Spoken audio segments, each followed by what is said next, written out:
ಯೋವೇಲನ ಪ್ರವಾದನೆಯ ಗ್ರಂಥ 2ನೇ ಅಧ್ಯಾಯ 25ನೇ ವಾಕ್ಯ.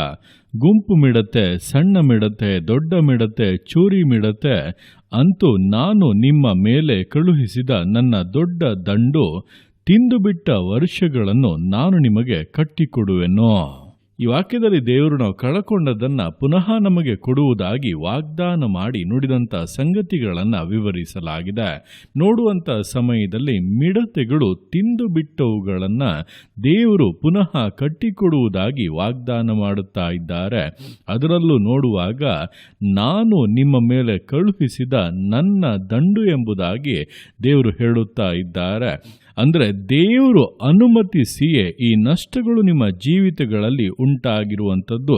ಅದಕ್ಕೆ ಕಾರಣ ಏನೆಂದರೆ ದೇವರು ಯಾವುದೋ ಒಂದು ವಿಷಯದಲ್ಲಿ, ಯಾವುದೋ ಒಂದು ವಿಧದಲ್ಲಿ ನಿಮ್ಮನ್ನು ರೂಪಿಸಬೇಕೆಂಬುದಾಗಿ ಬಯಸುತ್ತಾ ಇರುವಂಥದ್ದು. ನೀವು ರೂಪುಗೊಂಡ ಕೂಡಲೇ ಆ ವಿಷಯದಲ್ಲಿ ನೀವು ಪಕ್ವತೆಯನ್ನು ಹೊಂದಿದ ಕೂಡಲೇ, ದೃಢತೆಯನ್ನು ಹೊಂದಿದ ಕೂಡಲೇ ದೇವರು ನಷ್ಟಗಳನ್ನು ಲಾಭವಾಗಿ ಬದಲಾಯಿಸಿ ಅವುಗಳು ತಿಂದು ಬಿಟ್ಟಂಥ ವರ್ಷಗಳನ್ನು ಪುನಃ ಕಟ್ಟಿಕೊಟ್ಟು ನಮ್ಮ ಜೀವಿತವನ್ನು ಆಶೀರ್ವದಿಸುವಂತ, ವಿಶೇಷವಾಗಿ ಘನಪಡಿಸುವಂತ ದೇವರಾಗಿದ್ದಾರೆ.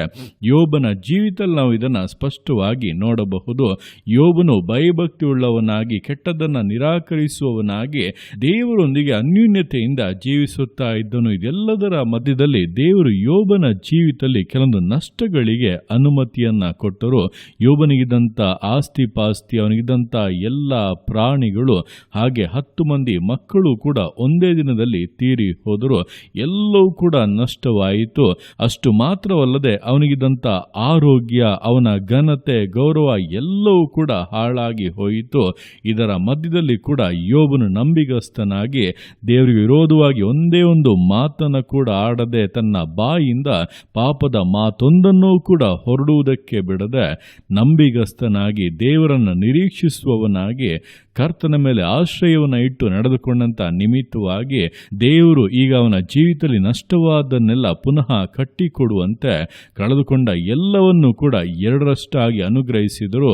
ಒಳ್ಳೆ ಆರೋಗ್ಯವನ್ನು, ಬಲವನ್ನು ಅನುಗ್ರಹಿಸಿ ದೀರ್ಘಾಯಸ್ಸನ್ನು ಕೊಟ್ಟು ಅನೇಕರ ಮಧ್ಯದಲ್ಲಿ ಘನವಂತನಾಗಿ, ಕೀರ್ತಿ ಹೊಗಳಿಕೆಗೆ ಪಾತ್ರವಾಗುವಂತೆ ಅವನ ಜೀವಿತವನ್ನು ಬದಲಾಯಿಸಿದರು.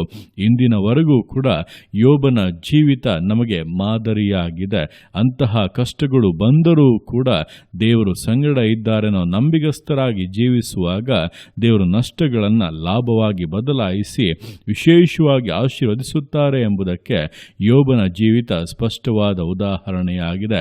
ಆದ್ದರಿಂದ ಈ ದಿವಸಗಳಲ್ಲಿ ದೇವರು ಕೆಲವೊಂದು ನಷ್ಟಗಳನ್ನು, ಕೆಲವೊಂದು ಸೋಲುಗಳನ್ನು, ಕೆಲವೊಂದು ಇಕ್ಕಟ್ಟುಗಳನ್ನು, ಕೊರತೆಗಳನ್ನು ಅನುಮತಿಸುವಾಗ ಅದು ನಿಮ್ಮ ಜೀವಿತವನ್ನು ಹಾಳು ಮಾಡುವುದಕ್ಕೆ ಅಲ್ಲ, ಬದಲಾಗಿ ಅದರ ಮಧ್ಯದಲ್ಲಿ ನೀವು ಸ್ವಲ್ಪ ಪಕ್ವತೆಗೆ ಬರಬೇಕು, ಇನ್ನೂ ಕೂಡ ಚೆನ್ನಾಗಿ ರೂಪುಗೊಳ್ಳಬೇಕು, ಮುಂದಿನ ಹಂತಕ್ಕೆ ಹೋಗುವುದಕ್ಕೆ ನಿಮ್ಮಲ್ಲಿ ಸಿದ್ಧತೆ ಬೇಕೆಂಬುದಾಗಿಯೇ ದೇವರದನ್ನು ಅನುಮತಿಸುತ್ತಾ ಇರುವಂಥದ್ದು. ಅನುಮತಿಸಿದಂಥ ದೇವರು ಅದರಿಂದ ಉಂಟಾದಂಥ ನಷ್ಟಗಳನ್ನು 2ರಷ್ಟಾಗಿ, ಯಾಕೆ 1000 ಪಟ್ಟಾಗಿ ನಿಮಗೆ ತಿರುಗಿ ಕೊಟ್ಟು ನಿಮ್ಮನ್ನು ವಿಶೇಷವಾಗಿ ಆಶೀರ್ವದಿಸುತ್ತಾರೆ ಎಂಬುದನ್ನು ಅರಿತು ದೇವರ ಕರಗಳಲ್ಲಿ ಸಮರ್ಪಿಸಿ ನಂಬಿಕೆಯಿಂದ, ನಂಬಿಗಸ್ತತೆಯಿಂದ, ವಿಧೇಯತೆಯಿಂದ ವಿಶ್ವಾಸ ಜೀವಿತಗಳನ್ನು ಮುನ್ನಡೆಸೋಣ.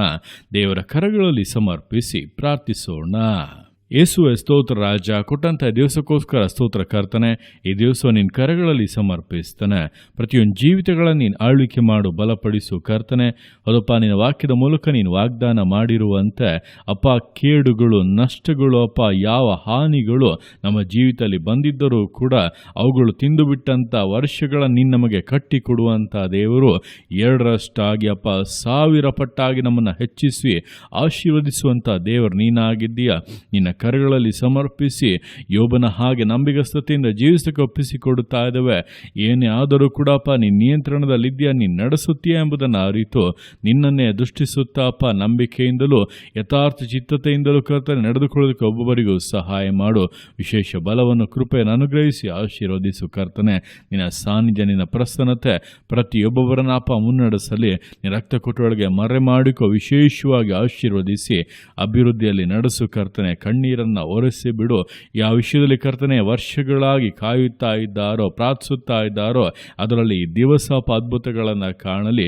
ಇಂದಿನಿಂದಲೇ ಜೀವಿತಗಳು ಬದಲಾಗಲಿ. ಎಲ್ಲ ಕೊರತೆಗಳು, ನಿಂದೆಗಳು ಮಾರ್ಪಟ್ಟು ವಿಶೇಷ ಘನತೆಗೂ ಕೀರ್ತಿಗೂ ಕಾರಣವಾಗುವಂತೆ ನೀನೆಲ್ಲವನ್ನ ಬದಲಾಯಿಸಿಕೊಡು. ನಿನ್ನ ಅರ್ಥಗೆ ಮಾಡುವಂಥ ನಿನ್ನ ಪ್ರೀತಿಗೋಸ್ಕರ, ಕೃಪೆಗೋಸ್ಕರಪ್ಪ ನಿಮಗೆ ಸ್ತೋತ್ರಗಳು. ಪ್ರತಿಯೊಂದು ಜೀವಿತಗಳನ್ನಪ್ಪ ನಿಮ್ಮ ಕರಗಳಲ್ಲಿ ಸಮರ್ಪಿಸ್ತಾ ಅದನ್ನ ಆಶೀರ್ವದಿಸು, ಮಾನಿಸು, ಘನಪಡಿಸು. ಎಲ್ಲ ನಿಮ್ಮ ಕರಗಳಲ್ಲಿ ಸಮರ್ಪಿಸಿ ಎಲ್ಲ ಸ್ತುತಿಯನ್ನು ಮಾನವನೊಬ್ಬನಿಗೆ ಸಲ್ಲಿಸಿ ಯೇಸುವಿನ ನಾಮದಲ್ಲಿ ಬೇಡುತ್ತೆ ನಮ್ಮ ತಂದೆಯೇ. ಆಮೇನ್, ಆಮೇನ್.